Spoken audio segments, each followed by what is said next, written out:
Welcome back. Now, in a shocking development, a first-year MBA student died by suicide by jumping off the 7th floor of his hostel at the Delhi's Indraprasth University on Sunday.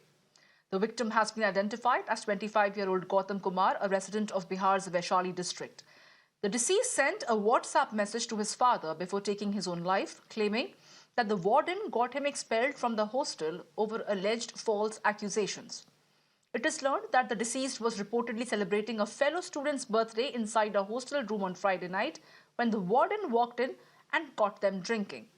While the victim's fellow hostel mates alleged that Gautam was in no habit of drinking liquor or smoking, the warden issued an expulsion order against the deceased and 5 others, directing them to hand over their rooms by Sunday afternoon. Now, a police probe has been launched into the matter, while the classmates of the deceased students are staging a protest against the university's management and demanding justice in the case. मुझे sir 6 बजे इनके father ने call किया, बोला sir आप कहाँ हो? मैं बोला मैं ऐसे ऐसे हूँ। बोला सर प्लीज एक कॉलेज का नाम बताया गया, इन यूनिवर्सिटी में मेरा बच्चा पढ़ता है और वो सर ऐसे ऐसे मुझे मैसेज किया है, मैसेज में लिखा है पापा मैं सुसाइड करने जा रहा हूँ। बोला आप प्लीज हो सकता है तो आप देखो, बच सकता है उसकी जिंदगी तो जाओ। मैंने भाग के आया, मेरी बच्ची भी साथ में आई है नहीं, मैंने वहाँ से भाग के आया तो ये बॉडी हमने यहाँ देखा और 3 दिन पहले की सर घटना है। अभी तक उनके गार्जियन को ये पता नहीं कि हमारे बच्चों के साथ क्या हो गया। अगर इन्होंने हमारा बच्चा कुछ गलत ही किया था तो हमारे को तो या तो उसका मेडिकल होना चाहिए था, जहाँ उसके साथ नशा पाया गया, चाहे मतलब नशा में ऐसे ही किसी के ऊपर बच्चे को जान ले लो। ये सारे मिलके मिली बात है सर, कॉलेज प्रशासन की तरफ से उस बच्चे को फंसा के जान ले लिया गया है। And not just this, a similar tragedy also struck Delhi's Maulana Azad Medical College, where a 25-year-old postgraduate medical student was found dead in his room. And the deceased has been identified as Navdeep, and his body was found by his friends at his rented accommodation after they weren't able to contact him despite repeated attempts. According to the cops, a probe is now underway to determine the reason behind the death after the police found no trace of a suicide note. Now, this is the second such incident at the Maulana Azad Medical College since the 27th of August, when a 20-year-old medical student died by suicide at the old resident doctor's hostel. Now, this is a disturbing trend that is gradually emerging when it comes to students taking their own life. And to discuss this further, I have our esteemed panel of guests joining me this afternoon. I have Dr. Bhavna Barmi, who is a child psychologist. I also have Professor Tanveer Ejaz, who is an academician. I also have Aprajita Gautam, who is the president of the Delhi Parents Association. I thank you all for taking our time and joining us here at Mirror Now. This is an extremely important issue. You know, as per the NCRP data of 2021, 13,000 students have died in India only in the year 2020. As per the 2021 data, there has been 1 student suicide every 40 minutes. Now, this is a disturbing trend that needs to be addressed. A few weeks ago, we were dealing with a suicide that has taken place in IIT Guwahati. And now, of course, we are seeing 3 such cases happening in the national capital. In the Maulana Azad Medical College alone, there were 2 such cases in a matter of 2 weeks. And now, of course, an MBA student of the Indraprasth University also taking his life. My first question would go across to you, Dr. Professor Tanveer Ejaz. You know, when we talk about these students who are in these various fields, whether they are pursuing an MBA or they're pursuing an MBBS, the pressure on them is immense. But having said that, there is a need for sensitization that we have been talking about. We feel that the faculty members and the parents, the guardians, they all need to be sensitized when it comes to mental health issues. But do you feel that the faculty members at these various institutions are failing the students despite knowing well that mental health is an issue that needs to be addressed? Yeah, thank you for inviting me. Yeah, I mean, you have just given the data that, in fact, every suicide, every I think 40 minutes, 1 suicide every 40 minutes. Right? It's very alarming. It's very disturbing, actually. And you should try to also understand that behind every suicide there are potential suicides also, right? Because the kind of situations which are prevalent. So my perspective is that all institutions, all educational institutions, and wherever you have students and potential students, even schools also, I think we need to have conditions created in such a way that there is a close engagement between the teachers, the administration, and the students. I mean, at times, the administration would expel. Now you don't know. I mean, the students, how much stake is there in their life. So once the student is expelled, right? For the student, it seems that there's nothing. I mean, there's a dark across, nothing the student can see beyond. And life becomes meaningless for the students once they're expelled and all kinds of things. So But I Mr. think Ejaz, a my constant minimum engagement. question to you is that why is the school authorities or the institutions failing to establish a dialogue process with the students rather than coming up in a very high-handed manner when it comes to suspending these students, expelling these students? There is a need for a dialogue process both at home That's right. when it That's right. comes to the So parents and the students, but also in the institute. yeah, so I was also part of the Raghavan ragging committee, and there we had suggested lot of suggestions were there, not for only schools but also for colleges, medical colleges. Rather, Raghavan committee report on ragging was basically on this only. So there has to be a constant. You have to have a bullying.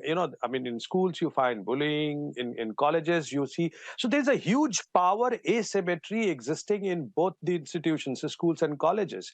Now, the college and students must try to address this power asymmetry. Students are getting depressed. There's huge amount of stress. There's a huge amount of performance anxiety. There's so much of social pressure. There's so much of, I mean, they're seeing that unemployment is there. Jobs, perhaps, probably they would get a job or not. There's so much of stake is there for every student. And the moment when there's a harsh decision taken by the administration or even at the personal level. So let me say you this, that, if there is a huge disimbalance between the social condition, social integration aspect and the personal issues, the moral regulation that the student have, if there's a disimbalance, there's a huge imbalance between these two, the student tends to go through, I mean, they develop suicidal tendencies. So according to me, institutions, college, schools must create conditions, and Raghavan committee laid down threadbare.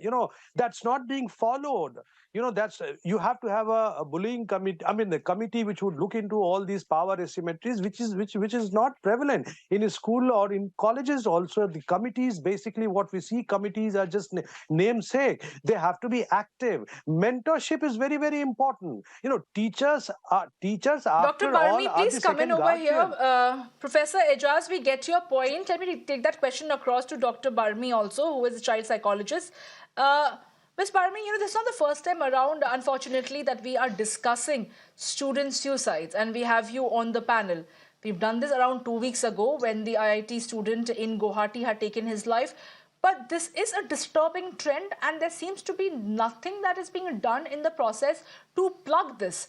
Where do you think is the institutions failing to try and reach out to the students to ensure that they are going to be heard, that if they are being wronged, perhaps their concerns are going to be addressed? Do you think there is a gap when it comes to establishing this sort of a confidence, a sense of a trust deficit that lies at the bedrock of these student suicides? Yes, Samia, I think it's a very important and very sensitive topic that we are discussing and we are rediscussing because, like Professor said, I think the factors contributing to the students feeling so stressed and pressurized, whether it is performance pressure, whether it is social pressure, whether it is the intense academic pressure, definitely needs to be dealt with. So one, at an overall stage, I think we need to have certain outlets where we can work on how the students who are going through higher levels of pressure be able to get guided on what they can do to deal with this pressure. So I think it's very, very important for us to promote a open communication channel, an open communication channel where there is a better support system that gets created. Now, the first support system that gets created is with the families. I think the families need to understand that there is pressure and it is okay for the child or their child to come and speak to them about this pressure and them finding out different ways by which they can guide them better. Second important support system is the educational institution that they are in. I think there needs to be a better hand in glove relationship between the teacher, the professors, and the student fraternity, and in this case, even where the students are living. For example, the warden and the student fraternity. And thirdly, I think it is very important to provide them with counseling services. There needs to be a confidential chamber where the student, if they are lacking the social support from the family, from their teachers, from their peers, can at least come and confidentially discuss their emotions. They can come and discuss their thoughts. It is very, very important. On a larger scale, I would say that we do need to enhance these mental health resources. There should be an easier access and a less stigmatized access to these counseling resources. I feel we can also include regular mental health screenings, which will identify the high risk students at risk. And then, rather than doing things later, we can do things preventively for them in terms of encouraging students to form a social supportive network within the peers as well. Absolutely. Ms. Gautam, you are still with us over here. You are the president of Delhi Parents Association. We've heard what Professor Ijaz had to say and Dr. Barmi had to say. But like they were mentioning that there has to be regular scanning of mental health so that we can identify the students who are at risk. You know, when it comes to creating a conducive environment at home for a student or a ward to be able to come and confide in their parents that they have an area of concern, they have an area of concern when it comes to mental health, or maybe they have an episode at their institute, whether it comes from bullying or ragging or any other such high-handed treatment meted out to them. Do you think that a lot of stress is laid on grades and the performance anxiety that was mentioned by Professor Ejaz? But stress is not laid on the well-being of a child when it comes to their mental health. From the parents' perspective, as a society, we are levying a lot of importance when it comes to being a performer, being able to achieve certain milestones and grades. But when it comes to what a child is going through in that journey, do you think the parents and the household is also failing the youth today? Thank you Saumya. यहाँ पे मैं सिर्फ अपनी बात start करने के लिए मैं स्टार्टिंग ये से करना चाहूंगी कि ठीक है, हमारे साथ जो एमिनेंट यहाँ पे पैनलिस्ट है उन्होंने अपनी अपनी बात रखी, बट हम प्रैक्टिकल एस्पेक्ट्स में अगर आपसे बात करें, ये जो बच्चे हैं जिनकी हम बात कर रहे हैं ये अडल्ट हो चुके हैं, ये कोई स्कूल गोइंग स्टूडेंट्स नहीं है। चाहे आप एम्स का डेटा दिखा रहे हो, आप नवदीप की बात कर रहे थे, अमित कुमार अभी जो हुआ है, और जो रिसेंट जो बच्चा गौतम कुमार हुआ है उसका बात करें, ये कॉलेज स्टूडेंट्स है, ठीक है। तभी आप देख रहे हैं बच्चे प्रोटेस्ट में भी आए हैं, तो ये कोई छोटे बच्चे नहीं है। दूसरा, ज्यादातर आप ट्रेंड देखेंगे ये हॉस्टल्स में रह रहे हैं, चाहे वो बच्चा नवदीप पीजी में था, चाहे ये जो गौतम कुमार की बात करेंगे हॉस्टल में है। तो यहाँ हमें प्रेशर समझना चाहिए। हॉस्टल का मतलब है यहाँ पे फर्स्ट रिस्पॉन्सिबिलिटी इंस्टीट्यूट की आ गई है, फैमिली की जो रिस्पॉन्सिबिलिटी है वो सेकेंडरी होगी, क्योंकि जब बच्चा हॉस्टल में रहता है तो वहां पे इंस्टीट्यूट को सारी चीजें हैंडल करनी चाहिए। अब रही बात उनके टाइम टू टाइम सेंसिटाइजेशन करना, उनका साइकोलॉजी को उनका देना, जैसे मैम ने बोला कि सेशंस देना, ये प्रैक्टिकली इंडिया जैसे उसमें देश में इम्पॉसिबल है। मोस्ट इंपॉर्टेंट बात मैं क्यों कह रही हूँ इस बात को इम्पॉसिबल है, क्योंकि अभी आपने एक पेरेंट का आपने शुरू में इंटरव्यू दिखाया था जिसने बोला था कि 3 दिन हो गए उस बच्चे के पेरेंट तक को नहीं पता उस बच्चे के साथ क्या हुआ है। यहाँ से पता चलता है कि ये जो इंस्टीट्यूट है कितना इररिस्पॉन्सिबल है, जिसने इतनी रिस्पॉन्सिबिलिटी तक नहीं उठाई कि फर्स्ट पेरेंट्स को इन्फॉर्म करें। अब आ जाती है इस बच्चे के केस की बात। जितनी हमारे पास इंफॉर्मेशन आई है, अगर मैं इस गौतम कुमार की बात करूं, तो मेरे हिसाब से शुरू में जब आप ऐसा इंसिडेंट देख रहे हो, बच्चे के ऊपर फाइन लगाएं या सस्पेंड करें, 2-3 दिन 4 दिन सस्पेंड करें, सीधा उठा के नोटिस दे देना हॉस्टल से जाने का। आप ये बताइए बिहार का बच्चा कहाँ जाएगा, या जो हमारे पास इंफॉर्मेशन है नेपाल का बच्चा कहाँ जाएगा, वो कहीं बाहर जाके रहेगा, पेरेंट्स के पास इंफॉर्मेशन नहीं होगी। तो ये डायलॉग को अरेंज करना ये इंस्टीट्यूट की रिस्पॉन्सिबिलिटी है। होता क्या है, जब बच्चों को पता है कि यहाँ पे बैरिकेड लग गया, यहाँ पे मेरा दी एंड हो गया, मैं पेरेंट को नहीं बता पा रहा हूँ क्योंकि कॉलेज ने मेरे साथ मेरी गलती के बिना मेरे को सजा दी है, तो वो जैसे गौतम कुमार ने किया है और अभी आपने जो डेटा दिखाया है, 99% केसेस में ज्यादातर प्रॉब्लम आती है इंस्टीट्यूट की, उन जगह की जहां से वो प्रेशर डाल रहे हैं। अब आ जाती हूँ लास्ट में मैं पेरेंट्स की बात पे। देखिए यहाँ पे पेरेंट्स सपोर्ट कर रहे हैं, तभी बच्चों को हायर स्टडीज के लिए वो हॉस्टल भी भेज रही है। ऐसा नहीं है कि पेरेंट्स, मैं ये नहीं कहूंगी कि पेरेंट्स प्रेशर नहीं देते, डेफिनेटली पेरेंट्स प्रेशर देते हैं, बट नटशेल में कोई भी पेरेंट ये नहीं चाहेगा कि मैं अपने बच्चे को हायर स्टडीज के लिए भेज रहा हूँ, बच्चा घर से दूर है, हम भी कॉम्प्रोमाइज कर रहे हैं, बच्चा भी कॉम्प्रोमाइज कर रहा है, और अल्टीमेटली मेरा बच्चा सुसाइड अटेम्प्ट कर ले, ये कोई पेरेंट नहीं चाहेगा।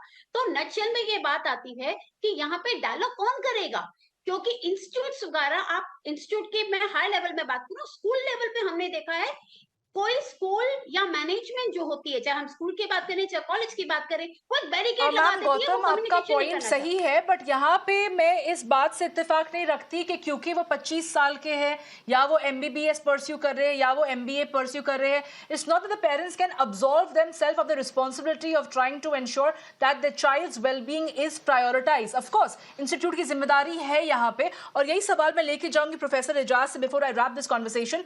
Professor Ejaz, you've just heard what Aprajita Gautam was mentioning, that when it comes to a situation like these, since they are not really children who are staying with the parents, they are staying at the hostel, they are staying at rented accommodation, there is a need for the institute to try and be more cordial, for the lack of a better word over here.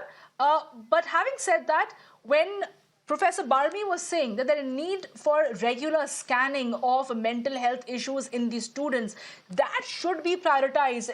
It should not just be gunning for grades, but also to ensure that the students who are going through this journey of becoming an MBA graduate or an MBBS graduate have to ensure that their mental health fitness is also, ensured by the institute that they have gotten themselves into.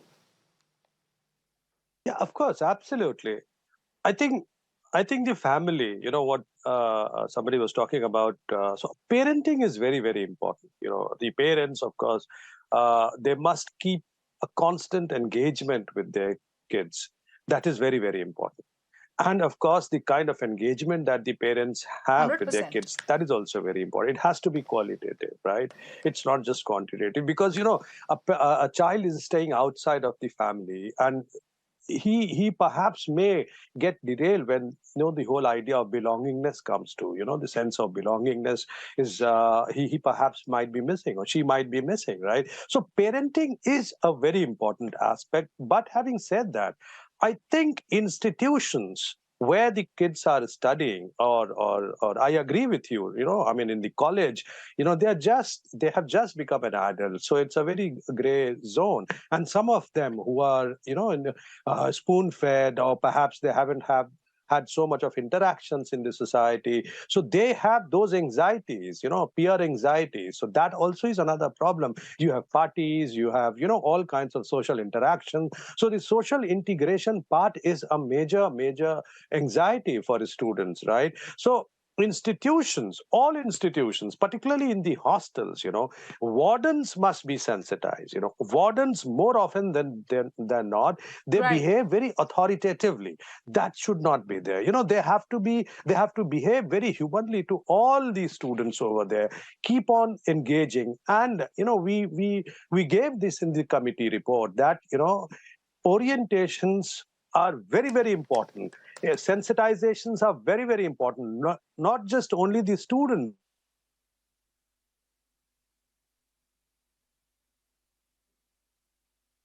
Right. Well, thank you, Professor Ejaz, for sharing those important areas of concern when it comes to how the institute can probably address these concerns.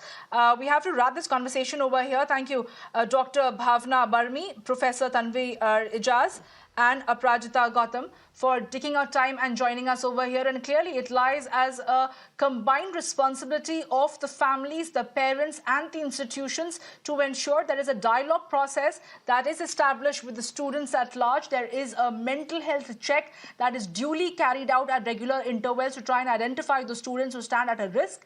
But largely, to ensure that there is a conducive environment where the students can come and perhaps confide into their wardens, their institute heads, and of course their parents and family. And shifting our focus